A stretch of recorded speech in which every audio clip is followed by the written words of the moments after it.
వేదిక మీద ఉన్న పెద్దలు, షార్ట్ క్యాన్ గ్రాండ్ మాస్టర్ ఈరోజు 8th డాన్ రిసీవ్ చేసుకుంటున్నారు శ్రీ రాజు గారికి. అదే మాదిరిగా ఆ పక్కనే taekwondo grand master Shri Jayant Reddy గారికి, మరి ఇక్కడ కూర్చున్న అనేక పెద్ద మాస్టర్స్కి, పాత్రిక సోదరులకి, ఇక్కడ వచ్చేసిన మాస్టర్స్కి మీ అందరికీ నమస్కారం. సో ఈరోజు ముందుగా ఇంటర్నేషనల్ ఉమెన్స్ డే సందర్భంగా మహిళలందరికీ మా బెస్ట్ విషెస్. ఎంతోమంది మహిళలు మామూలు స్థాయిలో అంటే గ్రామీణ స్థాయిలో నుంచి కూడా ఈరోజు ఐఏఎస్ ఐపీఎస్ లెవెల్కి, కలెక్టర్కి, ఇక అలా ఆ లెవెల్కి చేరుకున్నారు.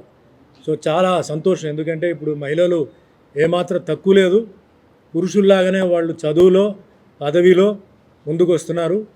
అదే మాదిరిగా మన దేశాన్ని కాపాడుతున్న ఆర్మీ, నేవీ, ఎయిర్ ఫోర్స్లో కూడా జాయిన్ అవుతున్నారు, పోలీస్ కాకుండా. సో దేశ రక్షణ విషయంలో కూడా వాళ్ళు ఎంటర్ అవ్వడం నిజంగా అది చాలా గొప్ప విషయం. ఎందుకంటే అఫీషియల్గా ఉండడం వేరే, ప్రాక్టికల్గా వెళ్ళిపోయి ఇలాంటి ఒక అఫీషియల్గా ఎన్నడం అనేది చాలా గ్రేట్. సో వాళ్ళకి అలాగే మరి మిగతా విషయాల్లో అంటే ఆఫీసెస్లో, బిజినెస్లో కూడా ఒకప్పుడు బిజినెస్ మ్యాన్ అని చెప్పేవారు, ఇప్పుడు బిజినెస్ ఉమెన్ అని వస్తుంది. చాలామంది CEO, డైరెక్టర్స్ అందరూ మహిళలు అయిపోయారు. సో అందరూ ఇలాగే డెవలప్ అవ్వాలి. సో ఈరోజు ఈ ఇంటర్నేషనల్ ఉమెన్స్ డే సందర్భంగా జస్ట్ ఇప్పుడే నేను మా సెన్సై నరేందర్ ద్వారా మహిళలకి ఒక ప్రోగ్రాం చేశాను. ఆ ప్రోగ్రాంలో నేను ముఖ్యంగా చెప్పింది ఏంటంటే భారతదేశం గురించి మాట్లాడదాం, మనకి ప్రపంచంలో గురించి తర్వాత మాట్లాడదాం. ఈరోజు భారతదేశంలో మహిళలకి వాళ్ళకి తగ్గిన గౌరవం కానీ రక్షణ కానీ లేవు. ఇది మీ ఛానల్స్లోనే, మీ పేపర్స్లోనే రోజుకి మనం చూస్తున్నాం. మినిమం 5-6 అమ్మాయిలు రేపు, 5-6 అమ్మాయిలు మర్డర్, ఇది కామన్గా జరుగుతుంది. సరే, దీనికి ఎప్పుడు రక్షణ వస్తుంది, దీనికి ఎప్పుడు ఒక అంటే ఒక ప్రొటెక్షన్ వస్తుంది తెలియదు. ఎన్నో ప్రభుత్వాలు వచ్చింది దేశంలో, రాష్ట్రంలో. ఫ్లైఓవర్ కట్టాము, కాలేజీ కట్టాము, అది కట్టాము, ఇది కట్టాము, అన్నీ ఓకే. కానీ మహిళలకి రక్షణ అనేది లేదు. మేమన్నా రీసెంట్గా 1 వీక్ బ్యాక్ దుబాయ్లో ఉన్నాం. సరే, నైట్ టైం ప్రోగ్రామ్, ఆ ప్రోగ్రామ్ నైట్ అయిపోయిన తర్వాత సరదాగా నడిచి వెళ్దామని చెప్పి దుబాయ్ అంతా రాత్రి ఒక 12 గంటల తర్వాత నడిచి వెళ్తే అమ్మాయిలు, హౌస్ వైఫ్ వీళ్ళందరూ షాపింగ్ చేస్తున్నారు, తిరుగుతున్నారు, పోతున్నారు, ఒంటరిగా వెళ్తున్నారు, గ్రూప్లో కూడా కాదు. నేను మా ఫ్రెండ్ని అడిగాను, ఇంత ధైర్యంగా తిరుగుతున్నారు కదా, ఇక్కడ వాళ్ళకి ఏం ప్రాబ్లం లేదంటే ఏ ప్రాబ్లం లేదు, అందరూ సేఫ్గా ఉన్నారు. ఆశ్చర్యం ఏంటంటే ఆ టైంలో నేను ఒక్క పోలీస్ కారు కానీ ఒక్క పోలీస్ ఆఫీసర్ కానీ నేను చూడలే. పగల్లో ఒకసారి చూశాను, ఒక కారు వెళ్ళి చూశాను, అది కూడా ఏదో సమ్ ప్రాబ్లం అయితే వచ్చింది. సో ఇలాంటి అంటే విదేశాలు ఎక్కడ వెళ్ళినా మహిళలకి రక్షణ ఉంది. ఇది ఎప్పుడు వస్తుంది తెలియదు, రోజుకి ఇలాంటివి జరుగుతున్నాయి. ఇది మన ఇంటి ఫ్యామిలీ మ్యాటర్ కాదు కదా, పక్క ఇంటిది కదా, ఎదురింటిది కదా అని చెప్పి మనం చాలా కూల్గా తీసుకుంటున్నాం.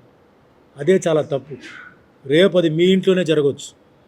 మీ ఇంట్లో జరిగి మీ తర్వాత బాధపడడం కన్నా ఇప్పుడే పిల్లలు, స్కూల్కి వెళ్తున్న పిల్లలు, 5th క్లాస్ నుంచి జరుగుతున్న పిల్లల్ని మీరు మార్షల్ ఆర్ట్లో నేర్పించండి, పంపించండి. వాళ్ళకి అన్నీ కరాటే ఒకటే కాదు, కరాటే ఉంది, జూడో ఉంది, తైక్వాండో ఉంది, కుంఫు ఉంది, జుజుట్సు ఉంది, ఏదో ఒకటి నేర్పించండి. ఎందుకంటే తల్లిదండ్రుల వాళ్ళ మనసులో పిల్లలు స్కూల్కి వెళ్ళి వచ్చే వరకు వాళ్ళు ఎంత దిగులు పడుతున్నారు. సపోజ్ హస్బెండ్ ఆఫీస్లో ఉంటే పాప ఇంటికి వచ్చిందా, లేకపోతే పని మనిషి ఇంట్లో ఉంటే మొగుడు పిల్ల ఆఫీస్ నుంచి ఇంటికి వచ్చేసిందా, టెన్షన్ వాళ్ళకి. అదేవిధంగా పిల్లలు రేపు కాలేజీ అయిన తర్వాత ఉద్యోగాలకు వెళ్ళాలి, మరి నైట్ డ్యూటీలు పడతాయి, మరి పంపాలి కదా, ఇల్లు నడిపించేది వాళ్ళే కదా, మరి అదొక దిగులు వాళ్ళకి. విదేశాలకు వెళ్ళాలి చదవడానికి. సో ఎన్నాళ్ళు ఇలా మీరు ఉంటారు? తల్లిదండ్రులు అడుగుతున్నాను, ఎన్నాళ్ళు మీరు ఉంటారు? ఎన్నాళ్ళు మీరు పోలీస్ మీద మీరు ఆధారపడి ఉంటారు? పాపం పోలీస్ వాళ్ళ డ్యూటీ వాళ్ళు చేస్తున్నారు, వాళ్ళకి చాలా ప్రాబ్లమ్స్ ఉన్నాయి. ఒక్కొక్క స్టేషన్లో వాళ్ళకి స్టాఫ్ సరిపోవట్లేదు. VIPస్కి సెక్యూరిటీ ఇవ్వాలి, ఎక్కడైనా గొడవలు జరుగుతున్నట్టు వెళ్ళాలి, ఏదైనా థెఫ్ట్ జరిగినట్టు వెళ్ళాలి. వాళ్ళు ఎక్కడి నుంచి వస్తారు వాళ్ళు? సో మన పిల్లల్ని మనమే కాపాడుకోవాలి. ఇది ముఖ్యంగా ఫస్ట్ నేను చెప్పేది పేరెంట్స్కి. జరిగినప్పుడు చూద్దాం కాదు, ఇది జరిగిన తర్వాత చేసి ప్రయోజనం లేదు. సో జరిగే ముందు మీరు మార్షల్ ఆర్ట్ నేర్పించండి, పిల్లల భవిష్యత్తుని, పిల్లల గౌరవాన్ని, పిల్లల మర్యాదని, పరువుని మీరు కాపాడండి. రేపు మీ వల్ల ఆ పరువు కానీ వాళ్ళ గౌరవం పోయిందని మట్టికి ఆ బ్లేమ్ తీసుకోవద్దు, మీరు నేర్పించండి అని చెప్పి, అలాగే స్కూల్స్ కాలేజెస్లో అన్నిట్లో మన ప్రియతమైన ముఖ్యమంత్రి గారు శ్రీ రేవంత్ రెడ్డి గారిని, అలాగే అక్కడ వైఎస్ జగన్మోహన్ రెడ్డి గారిని నేను రిక్వెస్ట్ చేశాను, దయచేసి స్కూల్లో వారానికి 3 క్లాసులు అరగంట చాలు, బలవంతంగా దానికి అటెండెన్స్ పెట్టి నేర్పించండి. ఇప్పుడు వాళ్ళకి ఇబ్బంది అయినా ఉండొచ్చు, కానీ రేపు ఒక ప్రాబ్లం వచ్చినప్పుడు వాళ్ళు సొంతంగా వాళ్ళు డిఫెండ్ చేసినప్పుడు ఇది చేసిన మంచి పని అని చెప్పి డెఫినెట్గా వాళ్ళు హ్యాపీగా ఫీల్ అవుతారు. కాబట్టి నేను రిక్వెస్ట్ చేసి మహిళా దినోత్సవం చాలామంది మహిళలకు అవార్డు ఇస్తూ, ముఖ్యంగా స్కూల్ పిల్లలు ఒక 2000 మంది స్కూల్ పిల్లలు వచ్చారు. పిల్లలు పాపం చిన్న చిన్న పిల్లలకి కొందరు వచ్చేసి చేయి పెట్టేటప్పుడు అది మంచి ఉద్దేశంతో చేయి పెడుతున్నారా, చెడు ఉద్దేశం పెడుతున్నారా అనేది ఎవరికి తెలియదు. అమాయకులు పాపం. అలా పాపం చాలామంది పర్వర్షన్ ఉన్న వాళ్ళు, శాడీస్ చాలామంది చేస్తున్నారు. ఈ తల్లిదండ్రులకు తెలుసా? తెలీదు. తల్లిదండ్రులు ఇంటి వరకే ప్రొటెక్షన్ ఇస్తున్నారు, అక్కడ వెళ్ళిన తర్వాత ఏం జరుగుతుందో తెలియదు. ఒకవేళ అక్కడ జరిగినా కూడా పిల్లలు వచ్చి ఇంటికి వచ్చి వాళ్ళు చెప్పలేరు, భయం, సిగ్గు. కాబట్టి పిల్లలకి దయచేసి నేర్పించని చెప్పేసి ఈరోజు జరిగి చాలా బ్రహ్మాండంగా జరిగింది. సో నరేందర్ గారికి థ్యాంక్స్ చెప్తూ ఈరోజు మొత్తం ఒక మార్షల్ ఆర్ట్ డే కింద నేను పెట్టాను. ఈరోజు ఇక్కడ పెద్దలు రాజుగారు, ఆయన అప్పటి నుంచి ఆయన ఇప్పటి వరకు ఏంటంటే ఆయన అన్నట్టు మధ్యలో కొంచెం బాబు విశ్వక్సేన్ భవిష్యత్తు కోసం ఆయన కొంచెం అటు వెళ్ళారు, మళ్ళీ వచ్చారు. ఈయన దగ్గర చాలామంది ఏంటంటే ఈరోజు తెలంగాణ తీసుకోవచ్చు, చాలామంది మాస్టర్స్ ఈయన దగ్గర నేర్చుకున్న వాళ్ళు. మధ్యలో ఈ కరాటే దీంట్లోనే కొన్ని ఇబ్బందులు ఉన్నాయి. మాస్టర్ రాజుగారు, నేను ఒక టోర్నమెంట్ పెట్టబోతున్నాను సార్, అందరినీ పిలిచాను అని అన్నారు. మంచి ఉద్దేశం అండి, పిలవండి అని చెప్పి అందరిని పిలిచాను. నేను కూడా వచ్చాను, ఎక్కడో బయట ఊరి నుంచి నేను వచ్చాను. చూస్తే చాలా ఆశ్చర్యం, చాలామందిని నేను చూశాను. అంటే వాళ్ళ సమ్ ప్రాబ్లమ్స్ ఉన్నా మాస్టర్ గారి పేరు మీద, గౌరవం మీద అందరూ వచ్చారు. చాలా క్రమశిక్షణతో జరిగింది. కుంఫు జరిగింది, తైక్వాండో కూడా జరిగిందా, అన్నీ జరిగింది. ఇది చాలా అంటే కుంఫు కరాటే జరుగుతాయి, కానీ తైక్వాండో కుంఫు కరాటే జరగడం ఒక కొత్త విషయం. నేను చాలా హ్యాపీ ఫీల్ అయ్యాను. ఇలా అందరూ ఇలాగే ఉంటే ఎంతో బాగుంటుంది. ఎందుకంటే ఈ మార్షల్ ఆర్ట్ అనేది ఇది ఒక వేరే ఫ్యామిలీ. ఇక్కడ మతం, కులం ఇలాంటిది ఏమీ లేదు, క్యాస్ట్ ఫీలింగ్ ఏమీ లేదు. మేము అందరం ఒకటే. ఇప్పుడు సినిమా వాళ్ళు ఉన్నామండి, మేము సినిమా వాళ్ళకి ఏంటంటే సెక్యులరిజం అంటే మేమే. కొంత సెక్యులరిజం అంటారు, కానీ నిజమైన సెక్యులరిజం లేదు. ఒక హిందూ ఫీలింగ్, ముస్లిం ఫీలింగ్, క్రిస్టియన్ ఫీలింగ్, ఇలా రకరకంగా ఉంది. సినిమా ఫీల్డ్లో లేదు అది. ఎందుకంటే టెక్నీషియన్స్ ఉన్నారు, ప్రొడ్యూసర్స్ ఉన్నారు, డైరెక్టర్స్ ఉన్నారు, మేము ఆర్టిస్టులు ఉన్నాం. అందరికీ మాకు సెక్యులర్ ఫీలింగే, మాకేం ఫీలింగ్ లేదు. క్యాస్ట్ ఫీలింగ్ మొన్నటిదాకా లేదు, కానీ ఎవరో తీసుకొచ్చి మళ్ళీ క్యాస్ట్ ఫీలింగ్ పెట్టారు. ఇప్పుడు ఉంది, అది పోవాలి. నేను ఒకటే ఉద్దేశం చెప్తున్నాను, నాకు ఇష్టం. పాకిస్తాన్ వాళ్ళు కూడా నాకు ఇష్టం, చైనా వాళ్ళు కూడా ఇష్టం. మొన్న నేను దుబాయ్కి వెళ్ళినప్పుడు నాకు ఎక్కువ మంది అభిమానులు పాకిస్తాన్ వాళ్ళు వచ్చేసి మేము ఫోటో కావాలన్న ఎయిర్పోర్ట్లో ఫోటో తీసుకున్నారు. Sir where are you coming from? I'm from Pakistan అన్నాడు. Sir how do you know me అన్నాడు.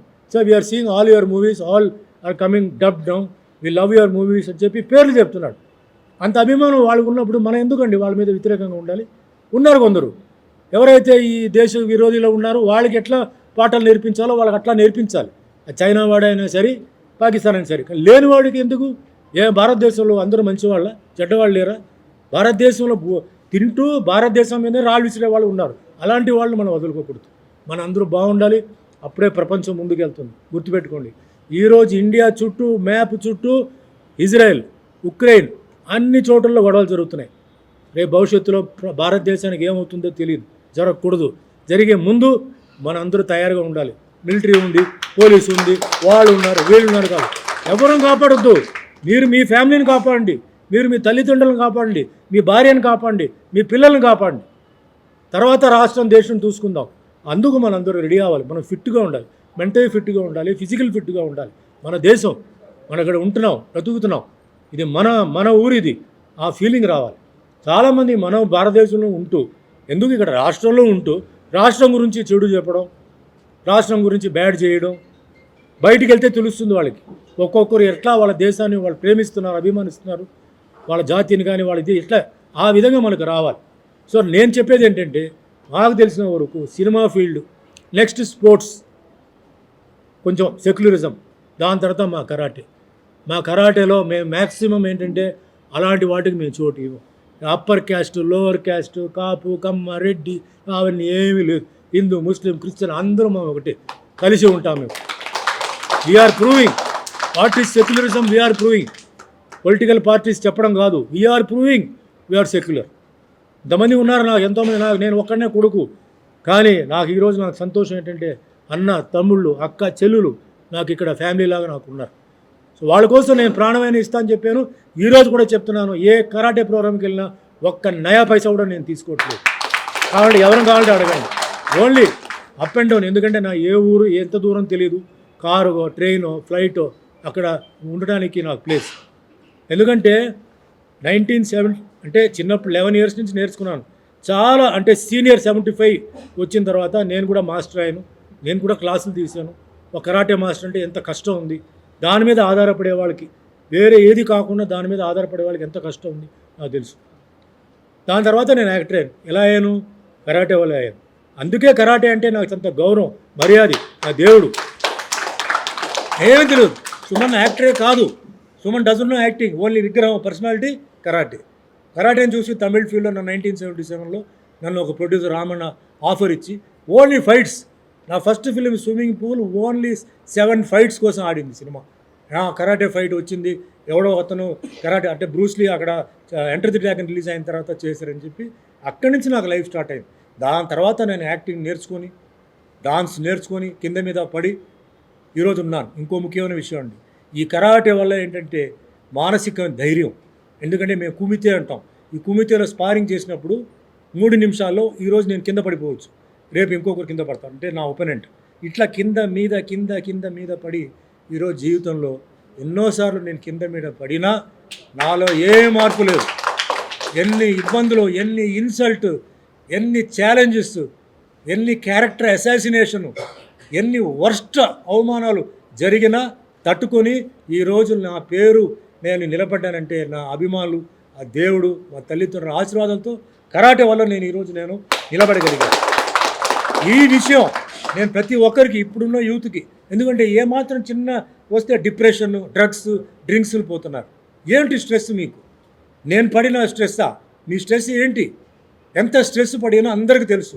ఆ టైంలో అంత స్ట్రెస్ని నేను ఓవర్కమ్ చేసి నేను ఈరోజు నేను బయటకు వచ్చి మళ్ళీ నేను సినిమాలు చేసి ఈరోజు దేవుడి దయ, ఇంక్లూడింగ్ మీ ప్రెస్ వాళ్ళు, మీరందరూ నాకు హెల్ప్ చేశారు.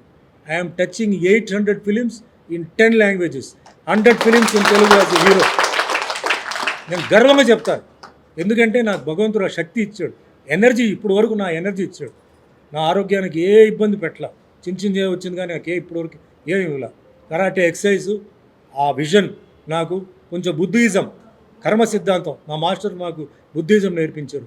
ఎవడు చెడు నీకు చేస్తాడో వాడికి చెడు జరుగుతాయి. నువ్వు ఏం చెప్పొద్దు. Who are you? నువ్వు ఎవడరా చెప్పడానికి? వాడికి అలా జరగాలి, ఇలా జరగాలని, వాడికి ఏ ప్యాటర్న్లో వాడికి శిక్ష పడాలో, నీకు ఎవడైతే నీకు ఇబ్బంది పెట్టాడో, నిన్ను తొక్కాడో, వాడికి ఏ విధంగా వాడికి శిక్ష పడాలో ఆడు రాస్తాడు. నువ్వు నోరు మూసుకో, కూర్చొని చెప్తున్నాను. అందుకే చెప్తున్నాను. ఇప్పుడు పాకిస్తాన్ వాళ్ళని మేము తిడుతున్నాం, చైనా వాళ్ళని తిడుతున్నాం. మనం ఎందుకు తిట్టాలి? ఎవడైతే మంచి చేశాడో వాడు బాగుండి, ఎవడైతే చెడు చేశాడో వాడు చూసుకుంటాడు. మనకే అధికారం లేదు. ఆ విధంగా నేను తయారై, ఫిలాసఫికల్ అంటారా, బుద్ధిజం అంటారా, కర్మసిద్ధం అంటారా, ఏదో మొత్తం చేసి ఈరోజు ఆ విధంగా నేను ఈరోజు హ్యాపీగా ఉన్నాను. సో అందరికీ ఇదే ఫిలాసఫీ రావాలి. తల్లిదండ్రులను గౌరవించాలి, కష్టపడి పెంచిన తల్లిదండ్రులను గౌరవించాలి, మంచి మిత్రులు ఉండాలి, ఇలా ఆరోగ్యం బాగుండాలి. ఆరోగ్యం బాగుంటే మనం ఏదైనా చేయవచ్చు. డ్రగ్స్కి, డ్రింక్స్కి, లేటెస్ట్గా సింథటిక్ కొకైన్, సింథటిక్ డ్రగ్స్ వచ్చేసింది. చాలా డేంజరస్గా ఉంది. పాపం పోలీస్ చాలా ట్రై చేస్తున్నారు. బ్రహ్మాండంగా అది మూమెంట్ ఉంది. ఏమి చేయలేకపోతున్నాం. పిల్లలకి సరైన అవేర్నెస్ లేదు, పేరెంటల్ గైడెన్స్ లేదు, పేరెంటల్ టచ్ లేదు, వదిలేస్తున్నారు. వాళ్ళు బిజీగా ఉంటున్నారు. పిల్లలకి వేరే ఎవరు లేరు. ఎవరు అటాచ్మెంట్ ఇస్తారో అక్కడికి వెళ్ళిపోతున్నారు. వీటికి బానిసలు అవుతున్నారు. దయచేసి వెళ్ళొద్దు. ఎందుకంటే భగవంతుడు మంచి ఆరోగ్యం ఇచ్చారు, మీకు అన్నీ ఇచ్చారు. ఆ డ్రగ్స్ తీసుకుని మీ ఆరోగ్యం ఒక్కసారి పాడైపోతే దానివల్ల మళ్ళీ మీరు ఏమి చేయలేరు. Please keep your body fit, mind fit. So ఆ విధంగా నేను అంటే ఈరోజు కొంచెం ఆవేశంతో మాట్లాడటం, ఎందుకంటే బయట విన్న కొన్ని విషయాల గురించి నేను మాట్లాడుతున్నాను. ఏది ఏమైనా ఈరోజు రాజు గారికి ఈరోజు నేను బెల్ట్ ఇస్తున్నాను. ఆయన ఇదే మాదిరిగా ఒకవైపు విశ్వక్సేన్ ఆయన కెరియర్ పర్స్యూ చేస్తూ, ఒక సైడ్ కరాటేని మర్చిపోకుండా ఎంతోమంది ఆయన శిష్యులు ఉన్నారు. వాళ్ళని కూడా హెల్ప్ చేస్తూ, వాళ్ళని ప్రపగండా చేస్తూ, మరి ఈరోజు ఎంతోమంది బెల్ట్ అవార్డులు ఉన్నారు. వాళ్ళందరికీ మనస్ఫూర్తిగా నేను ధన్యవాదాలు చెప్తే ఈరోజు ఎంతోమంది బిజీగా ఉన్నప్పుడు వాళ్ళందరికీ పేరు పేరు ధన్యవాదాలు చెప్పి వీళ్ళందరూ సీనియర్ మాస్టర్స్ ఉన్నారు, వీళ్ళందరూ వాళ్ళ లైఫ్ని వాళ్ళు సాక్రిఫైస్ చేస్తున్నారు. ఇది మనం ఆ మాత్రం ఏదో ఈజీగా మనం వదలలేము. They sacrifice their life, time, family, everything. వాళ్ళందరికీ నేను పాదాభివందనాలు చేస్తున్నాను. Once again all the best, good luck, thank you అండి. సందర్భంగా ఒక ఇంపార్టెంట్ పాయింట్, సారు ఈ ఇయర్ ఇది కరాటకి ఆయన 50th ఇయర్, 50 సంవత్సరాలు కంప్లీట్ అయింది. అందరూ ఒకసారి గట్టిగా 50th ఇయర్లో కూడా ఒక ప్రోగ్రామ్ మేము అనుకున్న వాళ్ళకి త్వరలో మేము అనౌన్స్మెంట్ చేయబోతాము.